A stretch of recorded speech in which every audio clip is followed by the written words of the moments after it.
돈이 굴러가는 기본적인 흐름. 잘 먹고 잘 사는 게 주식 관련해서 가짜 정보가 많더라고요. 용어라든지 이런 게 너무 어려우니까 잘 모르는 사람들도 쉽게 접할 수 있는 서민들 정책을 많이 좀 알려줬으면 좋겠습니다. 바쁜 생활 속에서 반드시 챙겨야 하는 경제 소식. 경제 이슈의 핵심을 짚어드립니다. 발빠른 경제발전소 박연미의 경제픽. 네, 유튜브로 구름바다님, 제가 오늘 당구 선수 같습니까? 박연미님 당구 선수 같아요. 마세이 콜 해주셨는데 마세이 이 단어에 민감한 분들 계시죠? 일본어인 줄 알고 방송에서 못 쓰는데 이거 명백히 프랑스어입니다. 원어 발음은 마세고요. 뭔지 아시죠? 이게 300 이상 치시는 분들 공간이 안 나올 때 공을 큐로 꺾어서 치는 그 깎아치기 기술 그거 얘기하시는 건데 저도 제법 공을 좀 치던 시절이 있었답니다. 당구장 가본 지가 언젠지 모르겠네요. 회식을 해야 갈 텐데. 그런데 이렇게 즐거운 이야기 하다가 갑자기 참 문제가 되는 회사 이름을 하나 언급하게 됩니다. 오스템 임플란트. 세계에서도 아주 경쟁력이 있는 그 임플란트 회사로 알려져 있는데 국내에서는 업계 1위 업체고요. 횡령 사건 수사가 한창입니다. 횡령 금액이 처음에는 1,800억 원대라고 하더니 이제는 2,200억 원 위로 올라섰고요. 오늘 자정쯤에는 이 피의자 아버지의 주거지에서 1kg짜리 금괴가 250여 개 추가로 압수됐다고 합니다.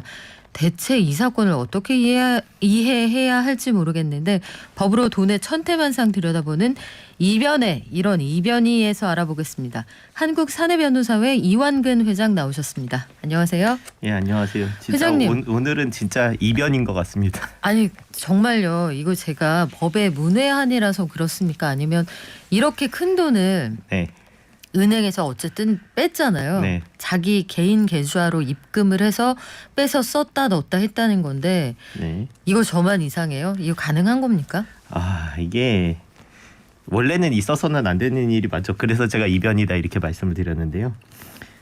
제가 변호사 할 줄 알았으면 이 시가 아니었어야 되나 싶기도 하고 그런데 어쨌든 기업이라는 게 이제 상법상 법인이고 투자자라든지 아니면 주주, 네. 기업의 주인이죠. 아니면은 실제로 운영 주체인 대표이사 뭐 이런 사람들이랑은 독립적인 주체로 운영이 되고 사실은 이 기업을 중심으로 경제가 움직이고 있기 때문에 돈은 기업에 고이게 돼 있거든요. 그런데 이거에 이제 주주라든지 임직원이라든지 대표이사라든지 이런 사람들이 이거를 이제 손을 대는 일이 사실은 실제로 굉장히 빈번합니다. 그래서 그래요?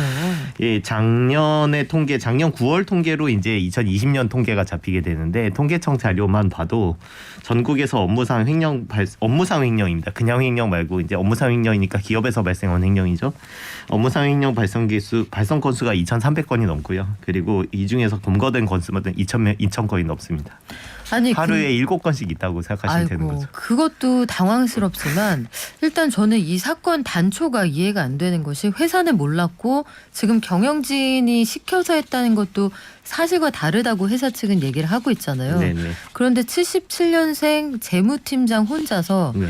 이 돈을 주거래은행에서 인출을 할 때 첫 번째 이해가 안 가는 게 은행에서 알림 서비스 안 합니까? 우리도 입출금 하면은 네. 계속 문자 오잖아요. 이거 그 사람한테 가게 돼 있어서 회사는 모르는 건가요? 아니면 은행이 큰 돈을 인출해도 알릴 의무가 없는 건가요? 알릴 의무는 당연히 있고요. 이제 그 내부에서 아마 해당하시는 분이나 아니면 해당하신 분하고 연결된 분이 그 연락을 받았겠죠.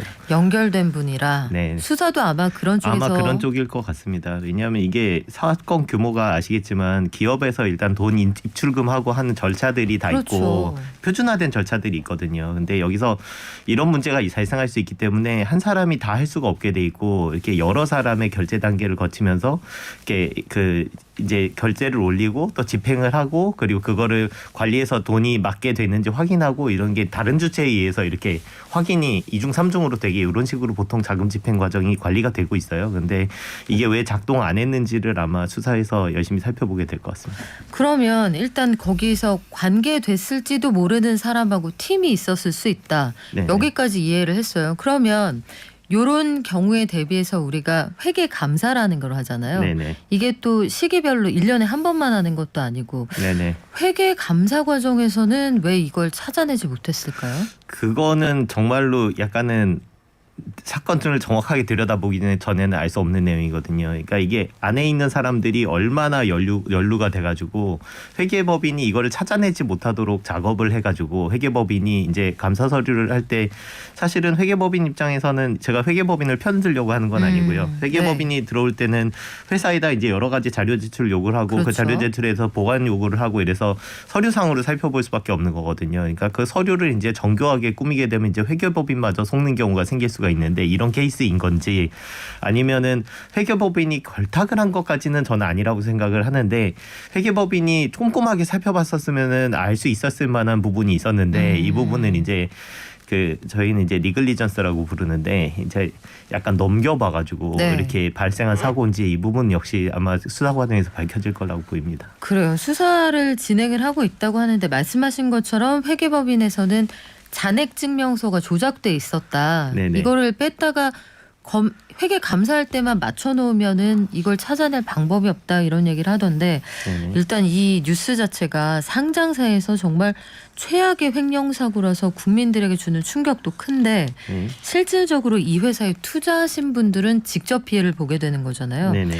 대표적으로 보면 코스닥 거래 정지된 지는 지금 오래된 상황이고 네네. 은행, 증권사에 이어서 우리 국책은행도 오스템 임플란트가 들어가 있는 펀드는 안 판다. 네. 이렇게 얘기를 하고 있단 말이죠. 네네. 이게 사실은 이 오스템 임플란트가 워낙 공격적으로 TV 광고를 했기 때문에 우리 국민들한테 굉장히 이름이 친숙한 기업이기도 하고요. 그리고 임플란트 인구가 많거든요. 네, 그리고 아까 말씀하신 네. 대로 우리나라에서는 이제 시장 점유율이 1위고 세계 시장에서도 이게 시장 점유율이 5위에 해당하는 되게 큰 기업이고요. 그리고 코스닥에서도 시총이 한 20위권 돼요. 이게 시가총액이 작년에 굉장히 많이 올라가가지고 지금 한 2조 원 정도 되거든요. 그러니까 이게 작은 규모의 회사가 아닌 거죠. 그러니까 이게 워낙 널리 알려진 회사고 그리고 저희 널리 알려진 만큼 저희가 생각하는 것보다 훨씬 더 큰 회사고 근데 그 회사에서 이제 벌어졌다는 횡령 사고의 내용이 지금 현재까지 밝혀진 내용으로는 너무나 원시적인 부분이 있으니까 이제 그 부분에서 이제 충격이 많이 있는 것 같습니다.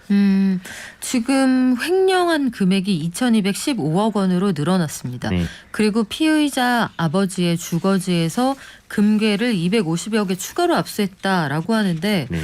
일단 의문투성이에요. 횡령이라는 건 숨기고 싶었을 텐데 네네. 이걸 누가 봐도 되게 무거워 보이는 금괴로 바꿔서 이걸 본인이 가서 직접 샀다는 거 아니에요. 네네네. 되게 무겁게 여기저기 분산해서 숨겨뒀다. 네.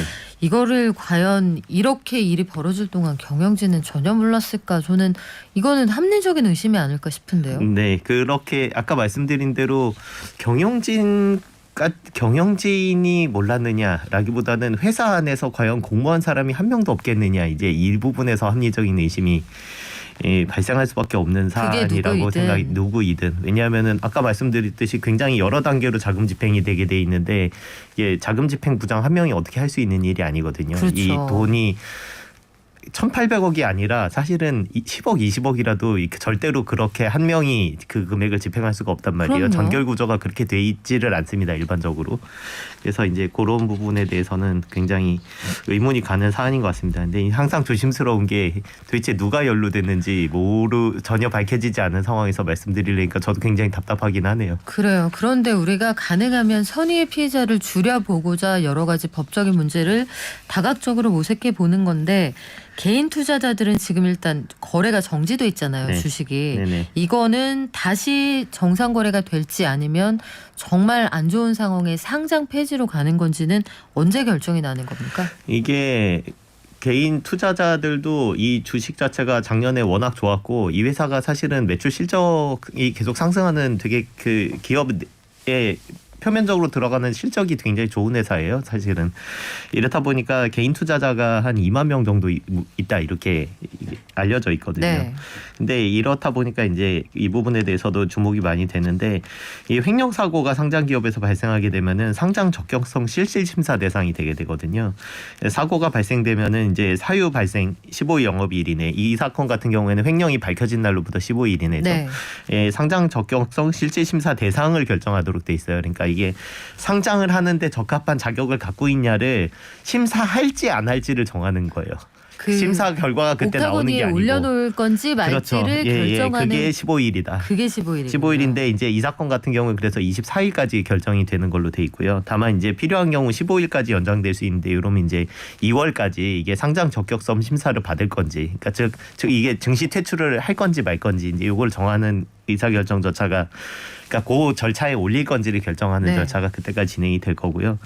이 만약에 혹시라도 상장 적격 실질 심사 대상이 되게 되면은 이 그 상장 폐지 결정 여부를 이제 확인을 할 거잖아요. 이럴 때 기업심사위원회라는 데서 최장 35일 동안 심사를 할 수 있고, 그리고 또 거기서 또 해가지고 기업심사위원회에서 상장 폐지 결정을 하게 되면, 의결을 하게 되면 코스닥 시장위원회에서 다시 또 20일간 심의 의결을 해요. 그래서 여기까지 상장 폐지 결정이 내려지면 상장 폐지가 되게 되는 건데, 이러면 굉장히 빠를 것 같잖아요. 한 14일, 15일 있다가 또 한 35일, 20일 그러니까 여름 전에 결정이 나겠네 이렇게 생각하실 수가 있는데, 실제로는 기업심사위원회하고 코스닥 시장위원회에서 이렇게 의결을 하기 전에 이 보완 조치를 요구를 하고, 그 보완 조치가 되면은 다시 판단하고 이런 기간을 가질 수가 있는데 이게 절차마다 1년이에요. 그래서 굉장히 장기화될 수가 있고요. 여러분들 작년에 작년 벌써 이게 재작년이죠. 신라젠 사태 같은 경우에 이게 바로 요것 때문에 지금 2년이 지나도록 이게 결정이 안 나고 있는 거거든요. 아직도 결정이 안 났군요. 네네. 그래요. 그런데 그러면 아직까지는 한 치 앞을 내다보기 어렵다. 절차가 어떻게 끝날지 알 수 없다는 상황인데, 결국은 이게 거래가 재개가 된다고 해도 상장 폐지라는 극단적인 상황이 아니어도 네. 당장 내일부터 거래됩니다라고 한다고 가정을 해봐도 회사에 대한 신뢰가 땅에 떨어져 있는 상황이잖아요. 네, 그렇죠. 그리고 지금 자본금 대비 횡령 금액이 너무 크기 때문에 네.